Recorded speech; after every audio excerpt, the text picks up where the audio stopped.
obviously have to lower this thing. So I just want to make sure you all realize you're not going to be hearing about spinning wheels and quilting bees. Yes, this is your chance to hightail it out of here. I warned you, okay? So in 2010, some pretty crummy stuff happened to us as a family, and we no longer had any hopes or dreams or goals or money, but we needed a place to heal. So we found a foreclosed farmhouse in Woodbury, Connecticut. It had been vacant for 5 years. It was in foreclosure. We knew nothing about it. We thought maybe it was built in about 1850. So we made a joke offer to the bank. Never in a million years did we think they'd accept our offer, but they did. And we moved in the winter of 2011, which you remember was that really, really bad winter.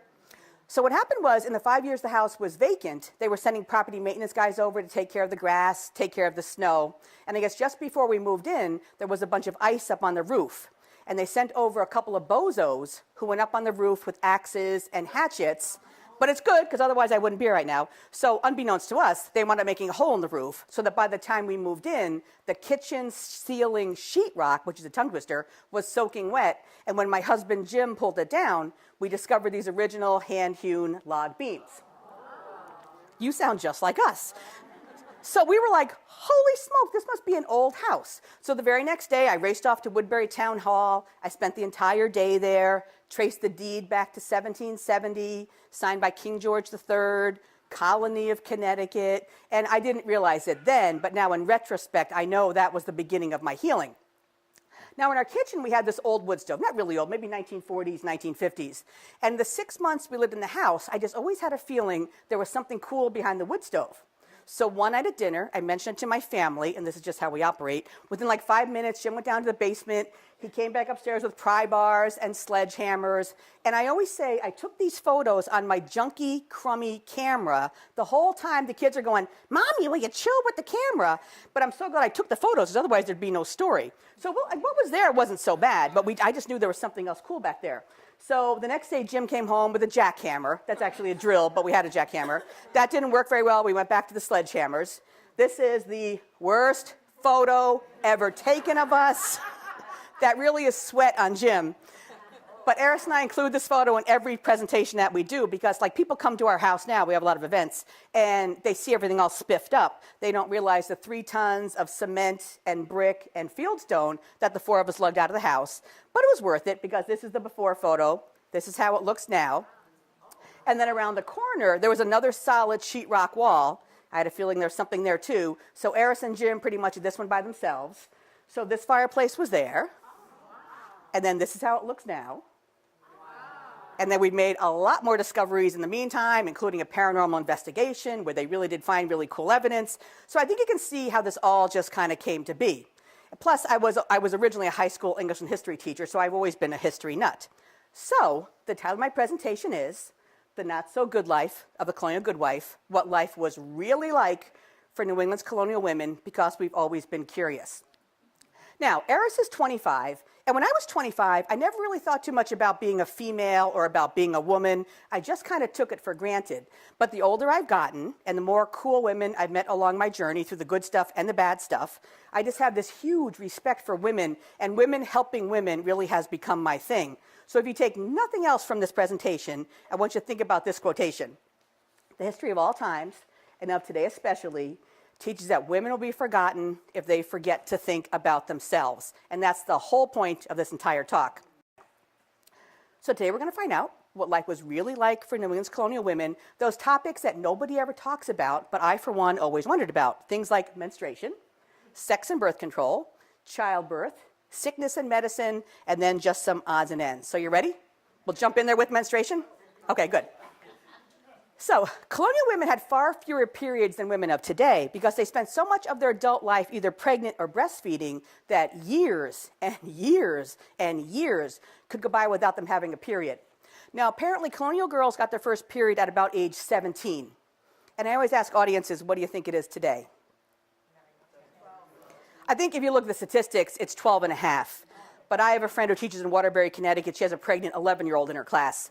So my point is not so much, but that their girls were 17, our girls were 12, so there's five years right there. So the average age for a woman at marriage was 22. They weren't getting married at age 14, like we're led to believe. The first child was born about 16 months later. The last child when the woman's around 40. So a woman's last child and her first grandchild could be about the same age. Now, in the 1700s, nobody wore underwear because it wasn't invented until about 1825. But night and day, men and women wore something called a chemise or a shift. Okay? Got to read you this great quote. I love it. So in 1757, a German doctor said that women shouldn't wear pants or underwear because her genitals needed air to allow moisture to evaporate, which could otherwise cause them to decay. But you can laugh. It's okay. I love watching faces, like your face is kind of cracking me up. But he said it was okay in cold weather or to protect against insects. But you guys are going to be good. We're only getting started. So when it finally was worn, underwear was crotchless. So we still call it a pair of underwear today because it really was a leg and a leg sewn together. And what I love about doing these talks is that people always come up to us afterwards, they tell us things, and Eris and I were in, I think it was Wilbraham, Massachusetts, just last week, and we were in the Historical Society, and a woman went up to the attic of the Historical Society, came back downstairs with this pair of crotchless underwear. So isn't that the greatest thing? I thought it was really cool. It doesn't take much to get me excited, as you can see. So, I just might be some kind of weirdo, but I wondered, what in the world did women do when they had their period, when I discovered this idea? So are you ready? Okay. The most common thing, first of all, they would take some tallow, which is just animal fat. They would rub it on their thighs to keep the moisture away. Then the most common thing, they would take a hunk of sheepskin, cut it to the right size. Then they would put the first side up against their crotch, and they would just tuck it in place and go about their day, and the thing apparently held in place. Then they would boil these things and reuse them over and over again. And the second most common thing, they used cheesecloth that was stuffed with milkweed fluff or moss. Pretty cool, huh? Now, when I first started this talk, it was only about colonial women. There were only women in the audience. But now this talk has kind of taken on a life of its own. I'm constantly changing it up, and I digress a lot because I've learned so many more things. For instance, did you know down south in the United States in the 1900s, in the cotton mills, they used to spread the floor with straw, and when women had their period, they would just drip into the straw because they were practicing something called free bleeding back then. And I just cannot believe in the 1900s in the United States, that's how women dealt with their periods. Now, digressing again, but much, much later in history, there was something invented called menstrual suspenders. I used to think that the bag was inside of you. The bag wasn't inside of you, it just kind of dangled there like udders. All right. Now, this next photo, I made sure I credited my source because I wonder who would pose for this photo. So is this one? When I found this photo, I sent it to my friend Rachel, who owns Community Acupuncture in Woodbury, which has nothing to do with the story. But in like 3 seconds, she emailed this back to me.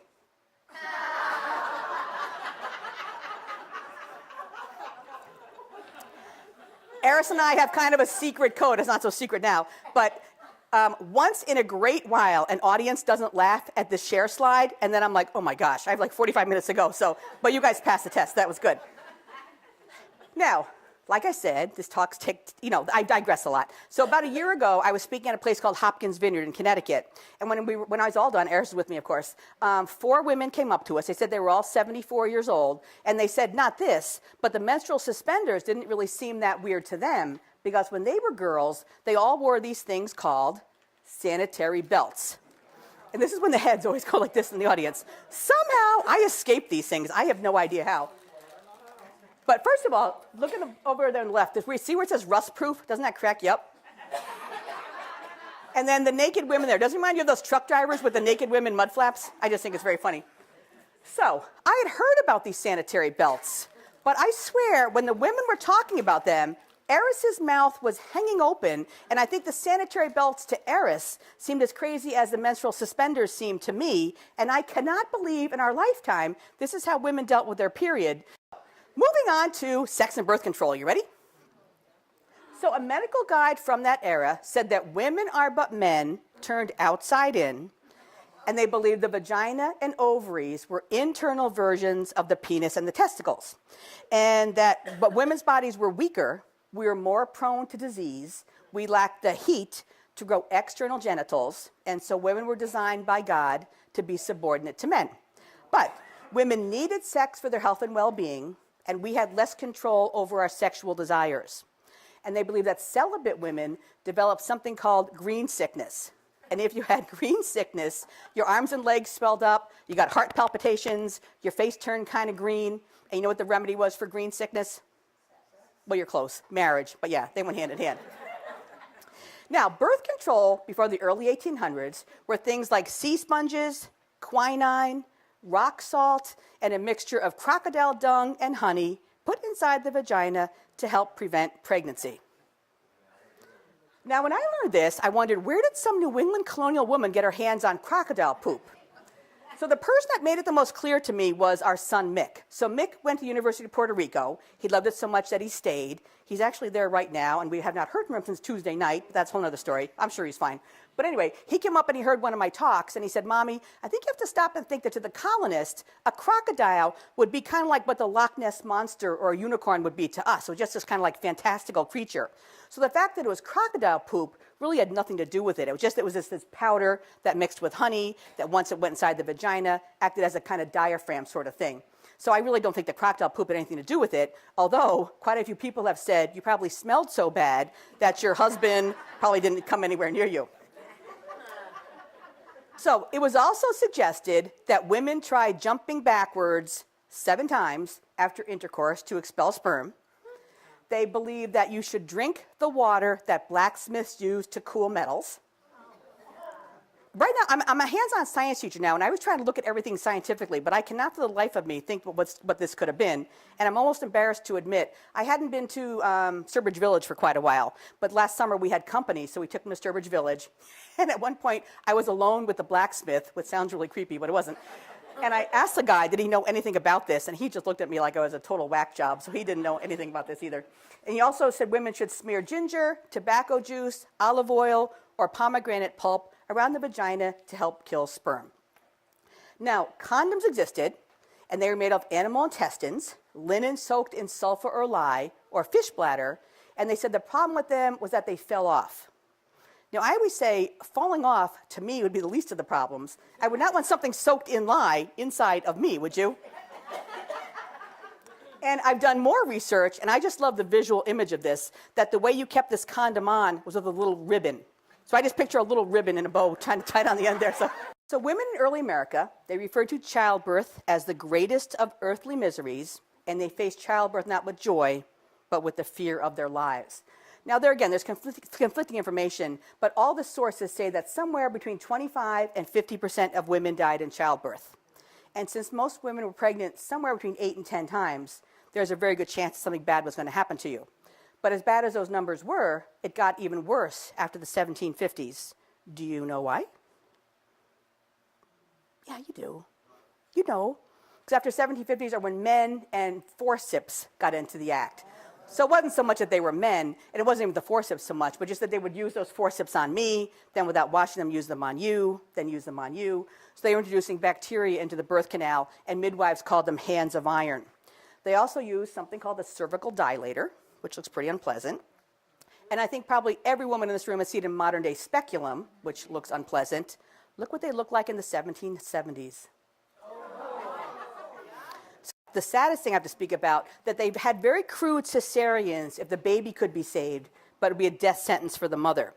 If the baby could not be saved, very often they called in a barber or a surgeon, and while the mother was still awake, because there was no anesthesia till about the Civil War, and the baby was still alive, they would dismember the baby and pull it out piece by piece. And that's the one where I totally get it that things are bad for men. I get that. But for me, or to me, it was the day in, day out horribleness of things for women. Because a woman could go on then to have 6, 7, 8 more pregnancies. And to me, it's a miracle any of them survived any of this stuff. Now, moving on to sickness and medicine. So smallpox was called smallpox to distinguish from the great pox, which was syphilis. So obviously these are not colonial photos, but I figure I had never seen smallpox. Maybe other people haven't also. So it reappeared in the colonies every 10 to 15 years. It was particularly devastating to Native Americans. And I think most people know when Pocahontas went to London, I think it was 1635, she died from smallpox. So smallpox killed 25 to 30 of every 100 it struck. I had no idea your whole body was covered like that. You could have thousands just on your face. So the colonists used vinegar-soaked rags over the nose.